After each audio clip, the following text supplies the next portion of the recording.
Welcome to Modern Goddess. Here we discuss everything mastering your mindset, wellness wisdom, upgrading your relationships so that you can unleash your divine goddess essence and live your authentic best self every single day. I'm your host, Cassie Aurora.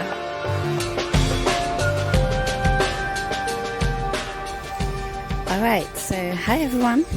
I am going to share with you why this week is so, it's like a huge turning point in our current situation that we're experiencing. And astrologically, if you follow me or any other astrologers, you'll know that we have been saying that 2020 is the year where everything changes, and by the end, nothing will look the same. Well, that's the truth, we're actually starting to see it now. And you'll notice that I wrote a lot of blog posts. One of my most popular blog posts actually is on the karmic cycles ending and all of this stuff between the South Node, Pluto, Saturn. But really that was only the beginning. Those eclipses that we saw around December, January, that was just the beginning. And I remember saying, guys, this is the point of no return.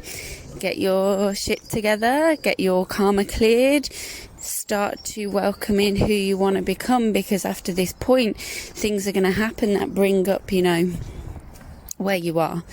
And it's like a seal the deal kind of energy. And so this is me having a huge old scaremonger, because that's not my nature, but I got to be real as well.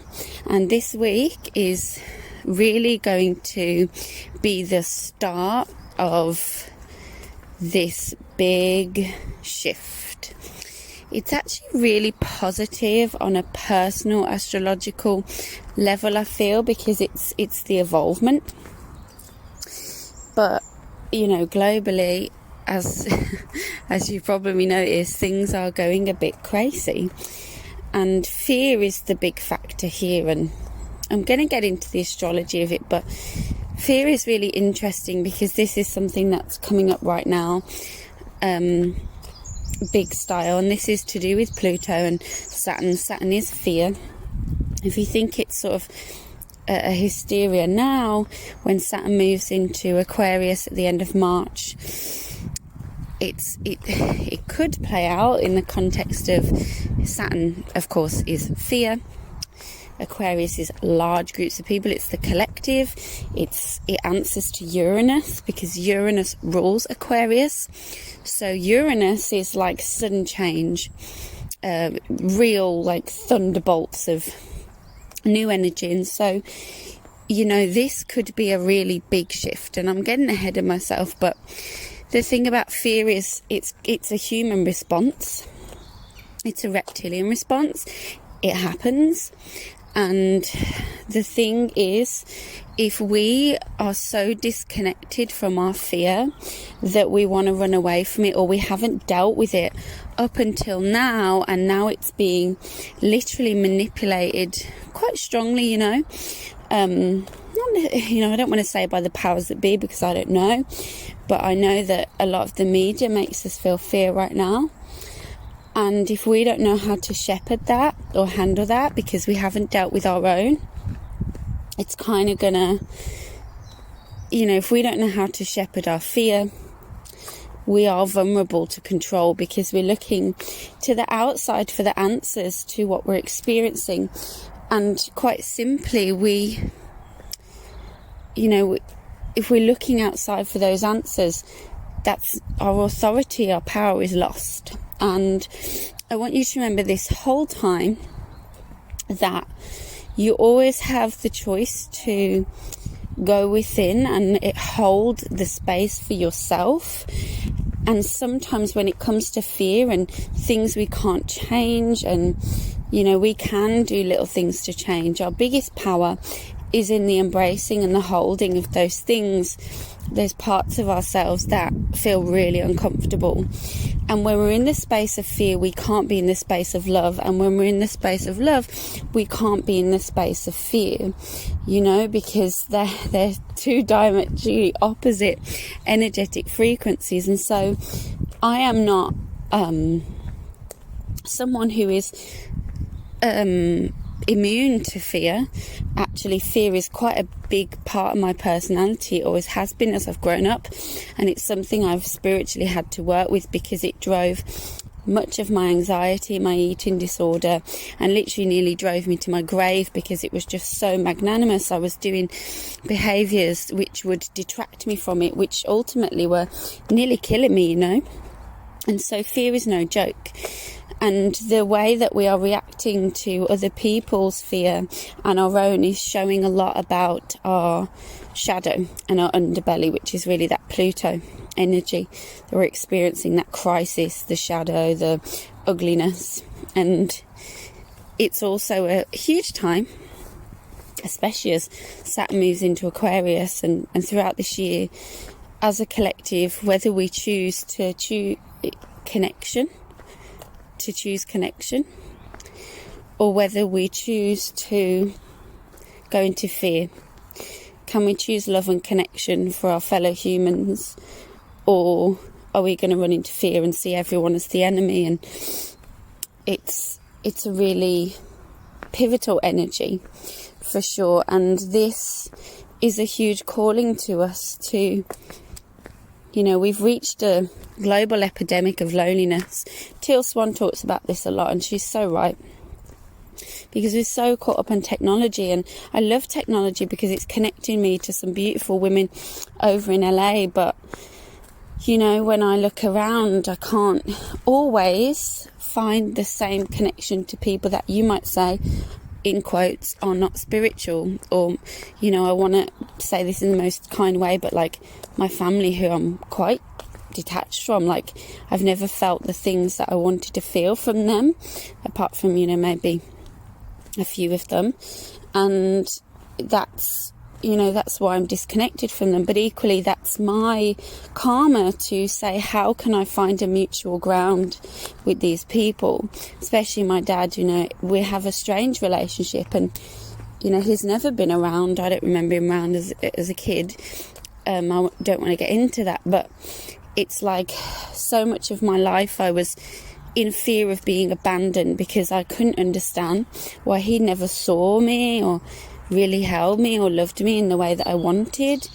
But it was like where he is at, like it's where he's at as a human, and I have to accept that maybe he's different to me, but ultimately it's no reason to push him away and choose fear and like stay in fear in all my relationships, you know, and not move forward with my life. And in fact, I spend time trying to now, you know, just make sure that I'm at least putting anchor points in where we connect, because I could push him away because he doesn't contact me. But the truth is, I have the ability to contact him, so I will, you know. And yeah, you might say, oh, structurally that's wrong, but it's all about what you choose. And it comes back to, am I going to be in fear? I'm going to push him away because of the fear of being hurt again, the potential of that, or I'm going to hold compassion and love for him as a human, as another fragment of source, seeing him as me. And this is, you know, the big question right now.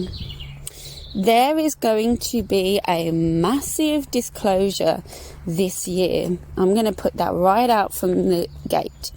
So I want to get into the astrology because it's huge, but I don't want to make it so complicated you don't understand what's going on.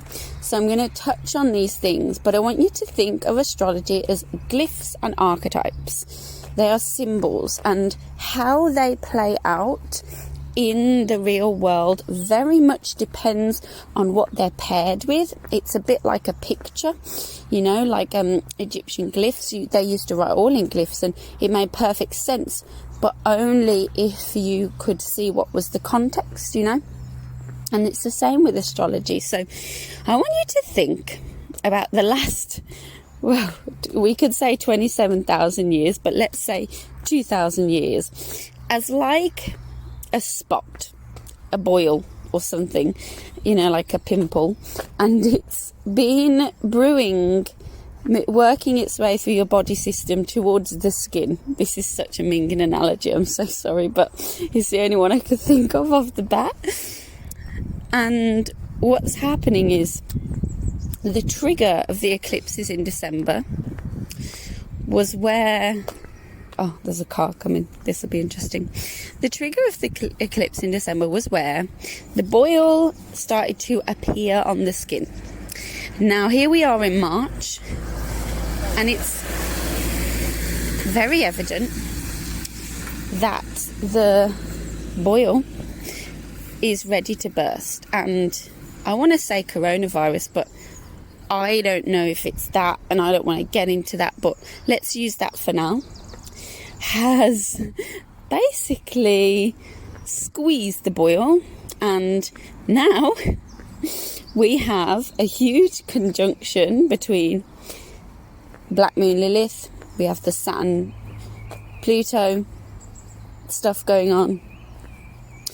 We have Black Moon Lilith and Chiron, two really powerful bodies, which I'll talk a bit more about, in a square with the nodes, which is a really karmic, big releasing, like a primal cry. It's anger, it's ugliness, it's the shadow, it's the belly. And then we have alongside that Mars, which has come along and it entered Capricorn, and Mars is the energy of cutting. It's an activation energy. Things often lie dormant in astrology until Mars comes along and goes and cuts, and it shows us. It's very instant, as is Uranus, but Mars is usually just very direct, and we see it. And Mars has come along in its Mars way and cut or poked a hole in the pimple, and now all the dirty pus is coming out. So I got a roommate and she would just be loving that analogy, but it's actually making me feel a little bit sick, not gonna lie, so apologies. But we are in now, until the end of 2020, a massive squeezing of the pus. That's what I want you to think about. It's so disgusting, right? And after we've squeezed out all the pus, then the cleaning and the new skin will start to resurface. And it will not be the same skin that it was before. So by the end of 2020, when Jupiter and Saturn meet, this is the big point, the turning point, the change. But we have hit the point now. We are at a point of no return. Okay, and I said this for a long time, as have astrologers, and now it's playing out. And this is not me going, I was right. It's saying, guys, let's navigate it now. We're in the whitewater rapid. We cannot resist. If we jump into fear, we're going to very quickly find ourselves not in a good place. We're moving to the new paradigm, people. So where do we start with this astrology? Okay, the big things happen this week. Okay, so Mars meets Jupiter. So Mars is cutting, it's real action, it's heating up of events, it's change, it's what we see on a really material level, manifesting, it's the activation of the energies we've seen, the karmic energies. And when Mars meets Jupiter on Friday, Jupiter is exaggeration, it's inflation, it's things being blown out of proportion. It is also faith and hope and fear, but with Jupiter it's not passive as such, but it gives us a choice. It can exaggerate, or it can, we can step into a place of what's the word? I've lost the word, optimism, with Jupiter and faith. But Mars will hit that point on Friday, the 20th of March. Now, astrology is not single, isolated events. We have the astrological new year, the beginning of the new wheel of the zodiac, which happens on Friday because Aries, which rules Mars, which is the beginning of the zodiac. So we already have Mars as a feature, and in astrology things get activated more the stronger the energy. So Aries is the Mars energy. Mars rules Aries, and so the sun will move into Aries. Literally, a man decided to just run past me and soak me with water. Thank you. Wow. As I'm talking about Mars, quite funny. A running man. That's Mars. Anyway, so Mars, Sun enters Aries. This is important for two reasons. Aries is Mars. I've said this 3 times, I know, but sometimes we have to hear a lot. The sun is the highlight. It's highlighting this energy. It's the new beginning. Also, the sun is squaring the north and south nodes of the moon, which are huge, karmic, fated. You cannot fight these energies. They are big shifts in collective consciousness. So it's squaring those nodes, and it's conjuncting this huge energy that's been playing out for a while between Black Moon Lilith, which is similar to the Pluto, powerful crisis, big energy, but it's like the unabashed, wild, feminine, untamed, primal scream. That is conjunct Chiron, which is deep wounds in humanity. So the wounded healer. So what do we have here? The sun meeting the primal cry, the primal scream, the unabashed rage within. For me, it's like the cry of Mother Earth meets the wounding, the deep wounds of humanity in the new cycle of the new year, squaring. So that's a feeling of tension. It's a point of explosion and culmination. The nodes, the north and south nodes of the moon, fated movements, shifts in consciousness. It's squaring this, so there's this big culmination of these energies. Then we have Mars and Jupiter meet, exaggeration,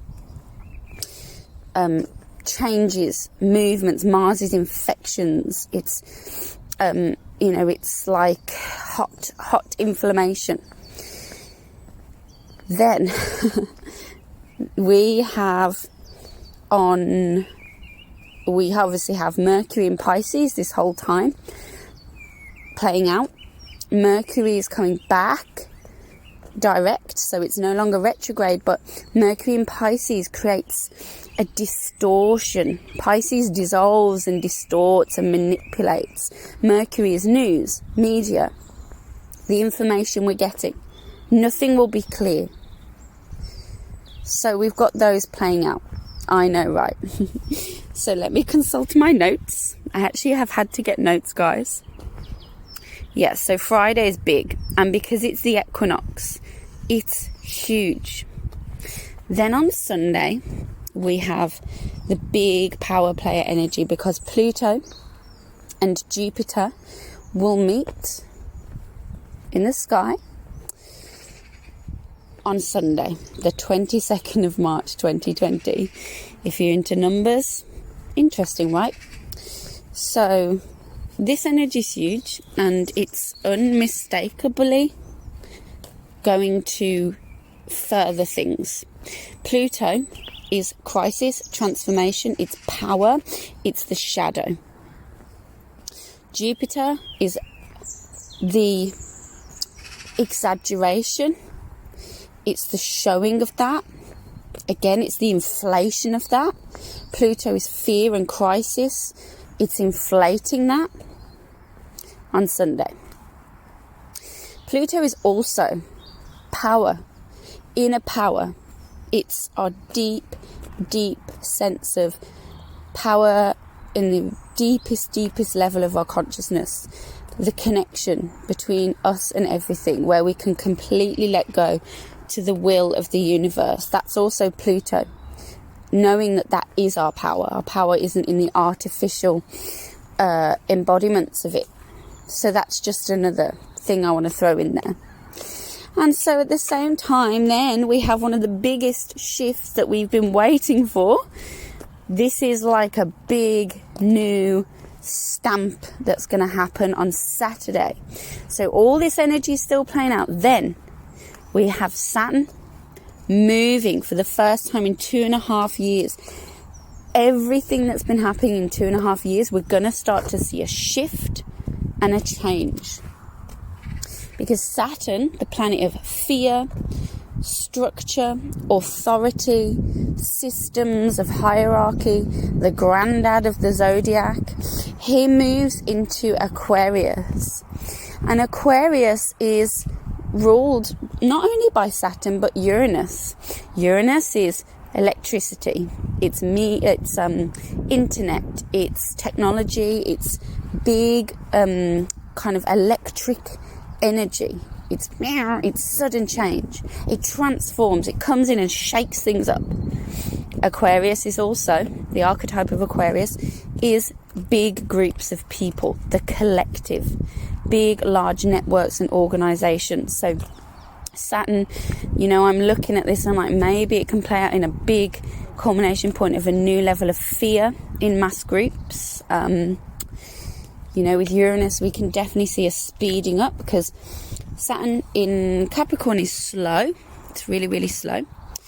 But when it moves to Aquarius, everything speeds up. It's like fast. Because Uranus is there. So, already, this weekend, guys, I just have this feeling things will culminate. But we are squeezing the pus out of the spot.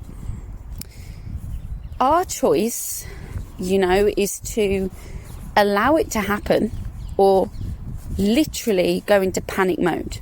But think about this. If you've got a spot filled with pus, if you want it to clean out and be nice and clean and healthy, you kind of got to get the shit out first, right?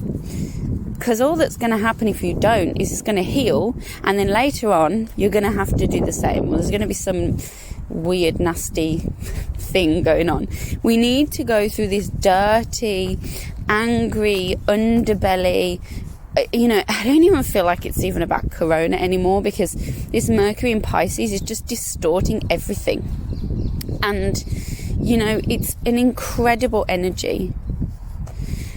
Now, March the 30th, we're going to see another shift, because Mars will enter Aquarius, and I feel like that week will be a big week, because also you've got Mercury in conjunction with Neptune in Pisces that whole week. So Mercury is media, news, it's clear communications. But in Pisces, as I've said before, it dissolves everything. And, it's what's worth knowing is that with Neptune there, it's complete illusion. Nothing's clear. Nothing's set in stone. Nothing's obvious. It's just everything is distorted, kind of just sweeps away with Neptune. It's foggy. Nothing's clear. So we've got Mars entering Aquarius. I just think this will be a huge, huge, huge shift. So the thing about astrology is it plays out depending on the context. Everything is context. And I'm not in a position as an astrologer where I do mundane astrology, which is the astrology of the world. But what I can speak to is this black moon Lilith energy, which feels very much like a deep primal scream from Mother Earth, from the most untamed and most innate part within ourselves. That's like the only way you can really describe this energy. And And it's weird because Black Moon Lilith is a weird energy anyway in astrology, because the higher expression of it is like, it's like the primal cry. It's like the raw, unabashed will of nature. That's how I feel it. And there's no denying that right now we're feeling that. And once all of this, I'm not going to look ahead to September, but I'm going to say come autumn, September, it's really going to heat up. There's going to be some real massive shifts. It's full disclosure. You're going to notice in all the places where the veil of illusion will have to be lifted. And it's going to bring up fear and hysteria in a lot of people. Our choice here as healers and light workers and empaths and sensitive people who are awake is to facilitate and hold space for ourselves firstly, because we are human. Don't be thinking because you're like, oh, I'm a starseed, that you're immune to this shit. You're in this human body, right? Allow the feelings and find out what they mean for you, and in your authenticity, what actions feel right for you to take. But when we act out of fear and anger and not love for our community and ourselves and humanity as a whole, we might find ourselves, not in the best situation. It's really hard to choose love as a vibration over fear. It's really hard to stand in your power when everyone around you thinks you're batshit crazy. Because that's what the looks I get when people walk past me as I record this podcast in the park. They are like, who is this woman? It's really fine that you feel maybe a bit like a black sheep amongst the chaos. But the truth is you are not. You're in fact a light, an anchor of light for those around you. And if you start to go into the space of judging them for their reactions, which is normal also as a human, like, don't get me wrong, when I see people being all weird, when I sneezed on the train the other day and they got up and moved, I was like, okay, yes, reptilian brain, but it just breeds more separation. Me judging them breeds more separation. And, it's really hard. This is a huge time for humanity. The primal cry and call is to connect, because we're so disconnected. And we have that choice to choose love in a time of fear. Last time we saw this Pluto, this kind of exact conjunction was, when I said before in a few podcasts, but when Europe saw the dissolving of the Catholic Church and the Luther age. Martin Luther was this revolutionary, and he said that God was not in a book or in a church. It was in the connections that you have to others and in the love you share for others. And I really think that quote is relevant at this time, because it depends what energy you are plugging into. But for me, this is really a time where I want to cry, because I can feel that Black Moon Lilith, like that scream, that rage of Mother Earth, because she is waking up and she is pissed. It's also conjunct my natal moon, so God knows what it means for me. In the 6th house, not so good, but let's just scooch over that. It's who we choose to become. And I wish for you that you choose right for you. So whether you want to step forward as start offering out your Reiki.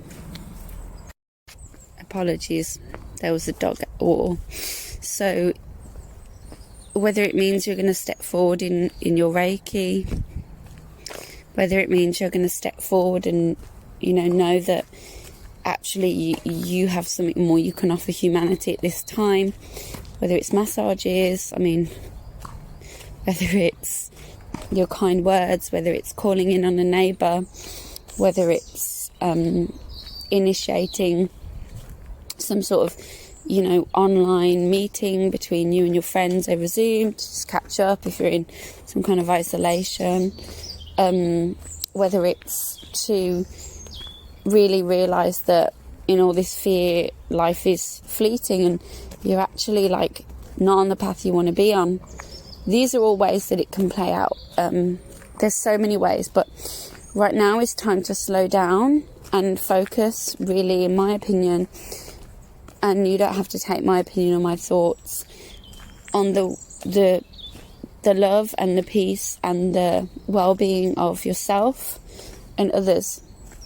Because ultimately, without those things, we're not going to have the power to change and expand our current global situation into something that's more considerate and more benefic, So it's a really big energy. Like, this is a huge opportunity, and don't get me wrong, like, I'm experiencing the fear just the same as you.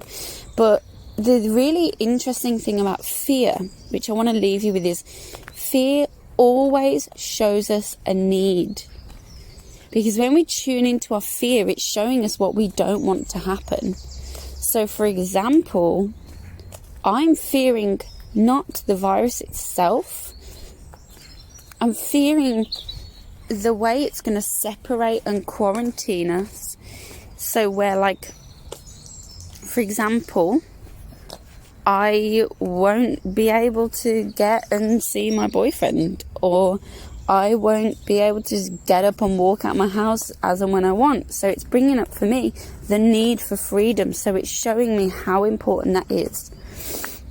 It's also bringing up for me the fear around I don't have the financial abundance yet that I would want to just be able to move to nature, because so strongly I've wanted to move to nature for so long and be able to just have my own roof over my own head, like literally, like to be able to be financially in a position where I can actually like be secure.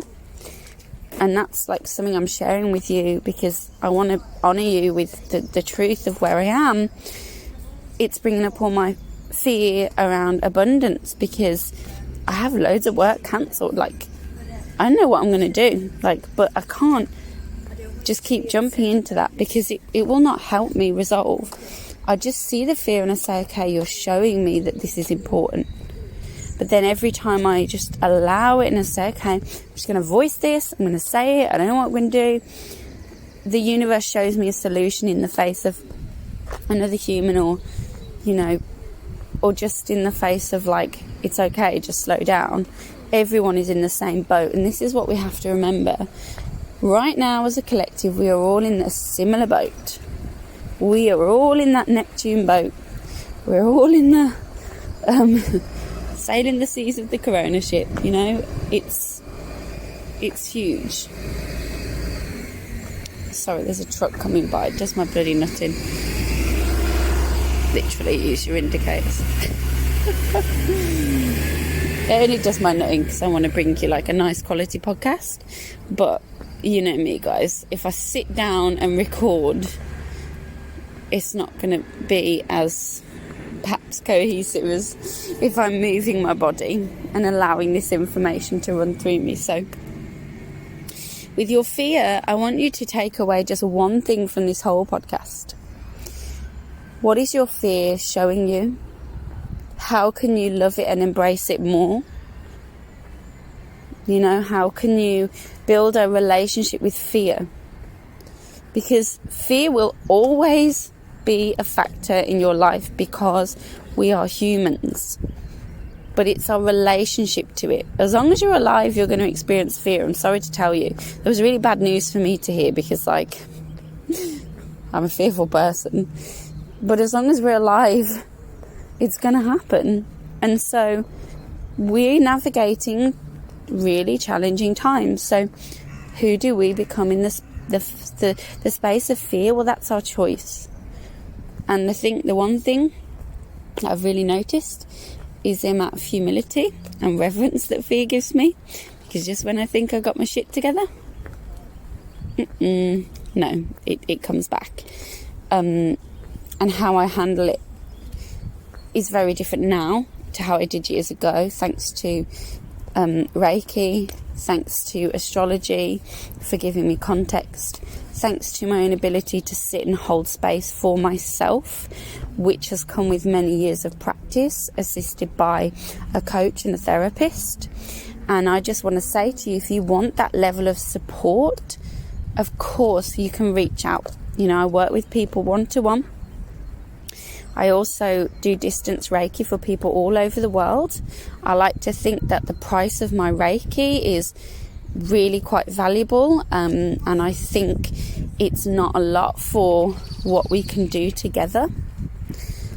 And yes, I am an astrologer, but right now you might not feel called to have your private astrology read, but it's also useful to see where this is happening in your chart, because it's showing you the energetics of what it's triggering for you. Because I guarantee for a lot of people that are feeling this more strongly than others, you're at a critical point within your own astrological evolution, your own human evolution, that you can really take advantage of, to really transform and almost herald in the new upgraded version of you. This is the upgrade now. This is the squeezing of the bus.